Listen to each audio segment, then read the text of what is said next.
అందరికీ నమస్కారం అండి. జూలై 6వ తేదీన సోమవారం రోజు మిథున రాశి వారి పూర్తి జాతక ఫలితాల వివరణ గురించి తెలుసుకుందామండి. ఈ రాశి వారు కనుక ఇప్పుడే కనుక మన ఛానల్ని కొత్తగా చూస్తున్నట్లయితే చేసి ఛానల్ని సబ్స్క్రైబ్ చేసుకుని ఈ వీడియో మీకు నచ్చినట్లయితే లైక్ చేసి మాకు సపోర్ట్ చేయండి. మరి ఈ రోజున జరిగేటటువంటి ప్రధానమైన అంశాల గురించి తెలుసుకుందామండి. ఈ రోజు అయితే జాగ్రత్తగా ఉండవలసినటువంటి అంశంగా చెప్పుకోవచ్చు. ఎందుకంటే ఈ రోజున మీ జీవితంలో ఒక డెడ్ లైన్గా ఉండబోతోంది. ఎందుకు అంటే కనుక మధ్యాహ్నం 2:30 తర్వాత మీ జీవితంలో ఊహించినటువంటి ఒక మార్పు అనేది రాబోతుంది. అమ్మక్క సారక్క జ్యోతిష్యాలయం గురువు గారు విజయరాజు గారండి. స్త్రీ పురుష వశీకరణ కూడా చేయబడును. ప్రేమ సమస్యలు, పెళ్లి సమస్యలు, భార్యాభర్తల సమస్యలు, అత్తకోడల సమస్యలు, ఆస్తిగాదాలు, అప్పుల బాధలు, ఇలా అనారోగ్య సమస్యలకి, సంతాన సమస్యలకి, కోర్టు సమస్యలకి, ఆస్తి తగాదాలకి, అప్పుల బాధలకి, ఇలా ఏ సమస్యలకైనా ఈ గురువు గారు చాలా చక్కటి పరిష్కారాలు చెప్తారండి. మనం ఎక్కడున్నా సరే గురువు గారిని ఫోన్ కాల్ ద్వారా సంప్రదించవచ్చు. అన్ని విషయాలు కూడా మనకి చెయ్యి ముఖము చూసి అన్ని విషయాలు ఫోన్లోనే చెప్తారండి. ఈ గురుగారి ఫోన్ నెంబర్ వచ్చేసి 9100263308 అండి. అన్ని విషయాలు కూడా ఫోన్లోనే చెప్తారు. 100% మనకు ఖచ్చితంగా తీరతాయండి. 24 గంటల్లోని ఫలితాలు అనేవి కూడా లభిస్తాయి. మీకు నమ్మకం ఉంటే కనుక ఈ గురువు గారిని సంప్రదించి చూడండి, చాలా నమ్మకం. 2:30 దాటక ముందే మీరు ఒక ఫోన్ కాల్ ద్వారా కానీ ఏదైనా సరే ఒక విధంగా ఒక వార్త అనేది వినవచ్చండి. ఒక వ్యక్తి మీ తలుపు తట్టవచ్చు. ఆ వ్యక్తి ఎవరై ఉంటారు? ఆ వ్యక్తి ద్వారా ఆ వార్త వినగానే ఒక్కసారిగా మీ గుండె జల్లుమంటుంది. ఇది ఒక షాకింగ్ న్యూస్ గా చెప్పుకోవచ్చు. అయితే ఈ వార్త మిమ్మల్ని భయపెట్టేటటువంటి వార్త కూడా కావచ్చండి. లేదంటే ఒక ఆనందంతో ఉక్కిరిబిక్కిరి చేసేటటువంటి ఒక శుభవార్త కూడా ఉండవచ్చండి. మరైతే ఈ వీడియో మీ జీవితాన్ని తప్పకుండా మలుపు అయితే తిప్పబోతుందని చెప్పుకోవాలి. కాబట్టి ఈ వీడియోని మీరు ఎక్కడ కూడా స్కిప్ చేయకుండా చివరి వరకు చూస్తేనే మీకు అప్పుడు ప్రతి ఒక్క చిన్న విషయం కూడా క్లారిటీగా మీకు అర్థమవుతుందండి. ఇక సాధారణంగా ఏంటంటే ఈ రాశి వారు చాలా అంటే చాలా తెలివిగా ఉంటారు. చాలా గొప్ప తెలివితేటలను కలిగిన వారై ఉంటారండి. అలాగే మంచి దురదృష్టి కలిగిన వారిని కూడా చెప్పుకోవచ్చండి. అలాగే మీకు ఏదైనా ఒక విషయం జరిగే ముందు ఒక రకమైనటువంటి సూచన, అంటే అది అంతర్బోధ, అంటే ఇలా జరుగుతుంది అని చెప్పేసి మీ మనసుకి కనిపిస్తూ ఉంటుంది. కానీ ఈ మధ్య కాలంలో మీ మనసు మొద్దుబారిపోయినట్లుగా మీకు కూడా అనిపిస్తుంది కదా. అంటే మీరు అనుకున్నవి ఏది కూడా పూర్తిగా వర్కౌట్ కావడం లేదండి. గత కొన్ని రోజులుగా ఎదుటివారు కూడా మిమ్మల్ని అర్థం చేసుకోవటం లేదనేటటువంటి బాధగా, అది కూడా మీలో ఒక వంతు బాధగా ఉంది. మరైతే మీ గుండె లోతుల్లో ఏదో ఒక అద్భుతం అనేది జరగబోతుంది అని చెప్పేసి మీరు మాత్రం మనసులో పూర్తిగా ఏదో ఒక విషయంలో నమ్ముతూనే ఉంటారు. అయినప్పటికీ గత కొన్ని సంవత్సరాలుగా మీరు ఒక గందరగోళమైనటువంటి పరిస్థితులు అనేది చిక్కుకున్నారండి. చెప్పాలంటే ముఖ్యంగా ఒక ఆర్థిక పరమైనటువంటి విషయంలో కావచ్చు, లేదంటే ఒక డాక్యుమెంట్స్ విషయంలో కావచ్చు అండి, లేదా భూమి విషయంలో కావచ్చు. ఇలా మీరు ఎదురు చూపులు చూస్తూ ఉన్నారు. అసలు ఇది జరుగుతుందా లేదా అని చెప్పేసి ఒక రకమైనటువంటి సంఘటనతో సంవిధ్యంలో మీరు కొట్టుమిట్టు ఆడుతున్నటువంటి పరిస్థితులు కూడా కనిపిస్తూ ఉన్నాయండి.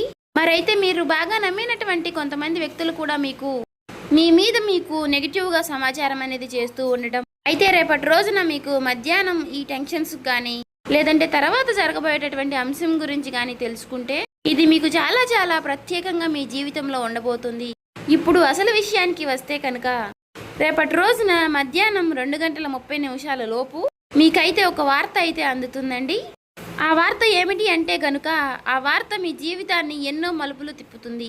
అంటే దీని గురించి మీరు ఎప్పుడో ఆశలు వదిలిపెట్టుకున్నటువంటి ఒక పాత విషయం గురించి ఆ చర్చ అనేది కావచ్చు. అదేంటంటే మీ ఆస్తి తగాదాలు ఏదైనా, ఇలా దానికి సంబంధించి మీ యొక్క విజయానికి కారణం కావచ్చు, లేదా ఎంతో కాలంగా మీరు ఎదురు చూస్తున్నటువంటి ఒక విదేశీ ప్రయాణం అయి ఉండవచ్చు. ఇంకా లేదంటే ఒక భారీ మొత్తం ఒక అమౌంట్ అనేది మీ అకౌంట్లో పడడం, దాని గురించి అయి ఉండవచ్చు. మరి మీకు రేపటి రోజున ఆ సమయంలో ఒక శుభ పరిమాణం అనే చెప్పుకోవచ్చండి. అందులో కూడా ఒక ట్విస్ట్ ఉంటుందండి. ఆ వార్త వినగానే మీకు నేరుగా అయితే ఆ వార్త ఏమీ రాదండి. ఏదైనా ఒక వ్యక్తి ద్వారా హఠాత్తుగా ఆ వార్త అనేది మిమ్మల్ని చేరుకుంటుంది. మీ గుండె ఎందుకు జల్లుమంటుంది అంటే ఆ వార్త వినగానే మీ గుండె జల్లుమనడానికి 2 రకాలైనటువంటి కారణాలు అయితే లేకపోలేదండి. మొదటిది ఏంటి అంటే నమ్మలేనటువంటి ఒక నిజం, అంటే ఇది మనకి సాధ్యం కాదు కదా అని పూర్తిగా ఫిక్స్ అయిపోయినటువంటి ఒక నిజం. కానీ ఆ వార్త వినగానే అది సాధ్యమైపోయిన అని తెలుసుకోగానే మీ యొక్క మెదడు మొద్దుబారిపోయినట్టుగా అయిపోతుంది. అంటే మీరు చాలా ఆశ్చర్యపోతారన్నమాట. ఆ షాకింగ్ న్యూస్ వల్ల వచ్చేటటువంటి ఎమోషన్ ఏదైతే ఉందో అది మీ గుండెను కూడా తాకుతుంది. ఇక ఆ వార్తతో పాటుగా ఒక పాత వ్యక్తి పేరు కూడా మీకు రేపటి రోజున బయటకు వస్తుంది. అతను లేదంటే ఆమె మరలా వారు మీ జీవితంలోకి రావడం అనేది జరుగుతుందన్నమాట. వారు వచ్చారా అనేటటువంటి ఒక షాకింగ్ అనేది మీలో కలుగుతుందండి. అది ఆనందం భయం రెండు కలగలిపినటువంటి ఒక రకమైనటువంటి ఒక గొప్ప అనుభూతి లాగా మీకు అనిపిస్తుంది. ఈ అనుభూతి కారణంగా మీకు ఊహించిన విధంగా వచ్చేటటువంటి ఆ ఒక్క వార్త కారణంగా మీరు ఒక్కసారిగా ఆశ్చర్యపోయేటటువంటి అవకాశాలు కూడా చాలా అంటే చాలా ఎక్కువగా కనిపిస్తున్నాయండి.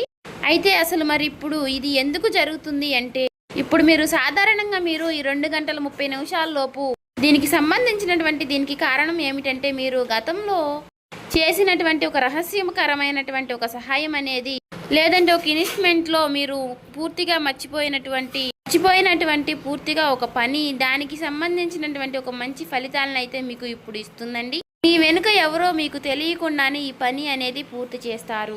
ఎవరు చేసుంటారు అని చెప్పుకోవాలి అంటే మాత్రం ఆ భగవంతుడే చేశారని చెప్పుకోవాలి. అంటే ఈ రోజున కొంతమంది వ్యక్తులు ఆ నిజాన్ని బయట పెట్టాలి అని నిర్ణయించుకుని ఉంటారు.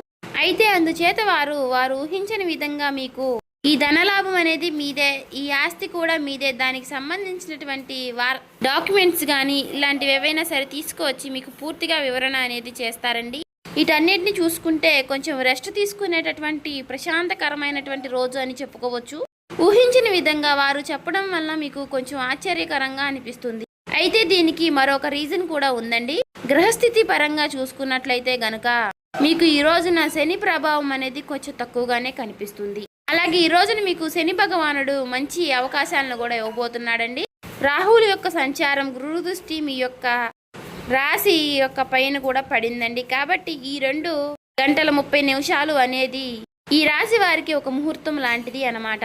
మరి ఈ సమయంలో గ్రహాల యొక్క కలయిక వలన మీకు ఆశ్చర్యకరమైనటువంటి ధనలాభం కానీ, లేదంటే ఒక ముఖ్యమైనటువంటి కీలకమైనటువంటి వార్త వచ్చేటటువంటి అవకాశం, అది కూడా ఆ వార్త నుంచి వచ్చేటటువంటి ఒక లాభం మీకు అన్ని రకాలుగా చాలా అంటే చాలా ఆశ్చర్యకరమైనటువంటి విషయాలను అయితే కలిగిస్తాయండి. అయితే ముఖ్యంగా దీనివల్ల ఏంటంటే, మీరు మీ జీవితంలో ప్రధానంగా చూసుకున్నట్లయితే రేపటి రోజున మీకు ఉన్నటువంటి కొన్ని పెద్ద పెద్ద టెన్షన్స్ కూడా తగ్గుతాయండి. సమాజంలో గౌరవ ప్రతిష్టలు కూడా పెరుగుతాయి. ఆ వార్త వినగానే మీరు ముందు ఎమోషనల్ అయిపోతారు. కానీ ఆ సమయంలోనే మీరు తప్పుడు నిర్ణయాలు తీసుకునే అవకాశాలు కూడా కనిపిస్తున్నాయండి.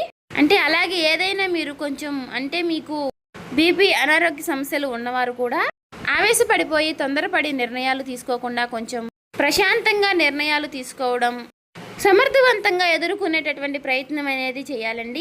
అటువంటి శక్తి ఉన్నప్పుడు ఏ విధంగా కూడా మనం భయపడాల్సిన అవసరం అయితే లేదండి. ప్రతి ఒక్క మనిషి విషయంలోనూ కూడా శుభవార్తలు అశుభవార్తలు సాధారణం. ఒక్కొక్క రోజు మనకు చాలా ప్రశాంతంగా అనిపిస్తుంది, ఒక్కొక్క రోజు అసలు ఈ రోజే బాగాలేదు, చాలా ఒత్తిడిగా ఉంది, నిద్ర లేచినప్పటి నుంచి ఎవరి ముఖం చూసాము అన్నట్లుగా ఒక రకమైనటువంటి ఫీలింగ్ అనేది మనలో కలుగుతూ ఉంటుంది. అలా ఒక్కొక్క రోజు ఒక్కొక్క రకంగా ఉంటుంది అన్నమాట. కాబట్టి ఒక్కొక్క రోజు మనకు సంబంధించినటువంటి పనుల్లో కొన్నిటిలో ప్రశాంతత అనేది కనిపిస్తుంది. అదేవిధంగా ఒక్కొక్క రోజు మనకు సంబంధించిన పనుల్లో పూర్తిగా డేలా పడిపోతామేమో అన్నట్లుగా అనిపిస్తూ ఉంటుంది. కాబట్టి ఏదైనా మన ఆలోచన విధానంలో మనం తీసుకునే నిర్ణయాలు బట్టి ఉంటుందండి. కాబట్టి ఈ రోజున ఉదయం టైంలో ఆ శివుడి యొక్క ఆరాధన చేసుకోవడం, ఓం నమః శివాయ అనే మంత్రాన్ని జపించుకుంటూ ఉండడం, వీలైతే మీరు శివాలయానికి వెళ్ళి 11 ప్రదక్షిణలు కానీ 21 ప్రదక్షిణలు కానీ చేసుకుని కాసేపు ఆ ఆలయంలో ప్రశాంతంగా కూర్చుని శివుని దర్శనం చేసుకుని మీకు వీలైనన్ని సార్లు లేదంటే 108 సార్లు కానీ ఓం నమః శివాయ అనే మంత్రాన్ని జపించడం వల్ల మీకు ఉన్నటువంటి కొన్ని నెగిటివిటీ అనేది తొలగిపోయి పాజిటివిటీ అనేది పాస్ అవుతుందండి. ఒక మాటలో చెప్పాలంటే మైండ్ అంతా కూడా మీకు కొంచెం రిలీఫ్ అనేది ఇస్తుంది. ఇది ఒక విశేషమైనటువంటి రోజుగా చెప్పుకోవచ్చు. ఇక ఈ రోజు మధ్యాహ్న సమయంలో మీరు ఎవరితో కూడా గొడవలకు కానీ తగాదలకు కానీ పోవద్దండి. ఈ రోజున మీరు నీలం రంగు దుస్తువులు ధరించడం వల్ల మీకు మరింత ప్రశాంతతను ఇస్తుందన్నమాట. అంతేకాకుండా ఈ రోజున మీకు పసుపు రంగు వస్త్రధారణ కూడా మీకు ఎంతో జయం కలిగిస్తుందండి. అలాగే ఈ రోజు మధ్యాహ్నం మీ జీవితాన్ని మార్చేసేటటువంటి ఒక ఫోన్ కాల్ అనేది మీకు వస్తుందండి. ఆ ఫోన్ కాల్ రూపంలో మీ జీవితంలో ఒక సరికొత్త వెలుగుని నింపాలని చెప్పేసి మనస్ఫూర్తిగా నేను కూడా కోరుకుంటున్నాను. ఇక ఈ రోజున మీకు తూర్పు దిక్కు ప్రయాణం అనేది ఎంతో విశేషంగా ఉంటుంది. ఇక ఎప్పుడూ కూడా మీకు వీలైనంత సహాయం మీరు ఎవరికైనా చేయడంలో మీరు ముందుంటారు. ఒకరిని ముంచాలి, ఒకరిని నష్టపెట్టాలి, ఒకరికి సమస్యలు కలిగించాలని చెప్పేసి మీరు ఎప్పుడు కూడా అనుకోరు.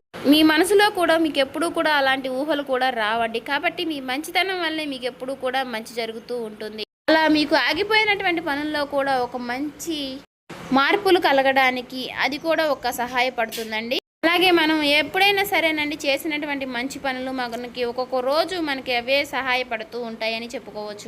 అలా నిదర్శనమే ఈ రోజు అండి. కాబట్టి మీ జీవితంలో రాబోయేటటువంటి మీ జీవితంలో ఒక మంచి మార్పు అనేది వస్తుంది. మీరు మనస్ఫూర్తిగా మంచిగా ఈ రోజున పాజిటివ్గా ఉండండి. మీ మనసులో మీరు ఎప్పుడు ఎటువంటి నెగిటివ్ ఆలోచనలు అనేవి చేయకండి. అలాగే మీరు ఏదైనా ఒక విషయం గురించి నిర్ణయం అనేది తీసుకునే ముందు 1కి 4 సార్లు ఆలోచించి పెద్దల యొక్క సలహాలు సూచనలు తీసుకుని జాగ్రత్త నిర్ణయాలు అనేవి తీసుకోండి. అలాగే మీ ఇంట్లో పెద్దల యొక్క ఆశీర్వచనాలతో పాటు మీ జీవిత భాగస్వామి యొక్క నిర్ణయాలని గౌరవించండి. ఇక ఈ రోజున మీరు బయటికి వెళ్ళే ముందు ఆ శివుడి యొక్క బసం కానీ లేదంటే సింధూరాన్ని కానీ ధరించండి నుదుటిన. ఇలా ధరించడం వల్ల మీకు వచ్చేటటువంటి కొన్ని నెగిటివ్ ఆలోచనలు నెగిటివ్ సమస్యలు అనేవి తొలగిపోతాయి. అంతా కూడా పాజిటివిటీగా ఉంటుంది. మీ మనసు కూడా చాలా ప్రశాంతంగా ఉంచుకోనండి. నలుగురితో నవ్వుతూ మాట్లాడండి. ఎవరి మీద కూడా చిరాకు పడడం కోప్పడడం ఇలాంటి పనులు చేయకండి.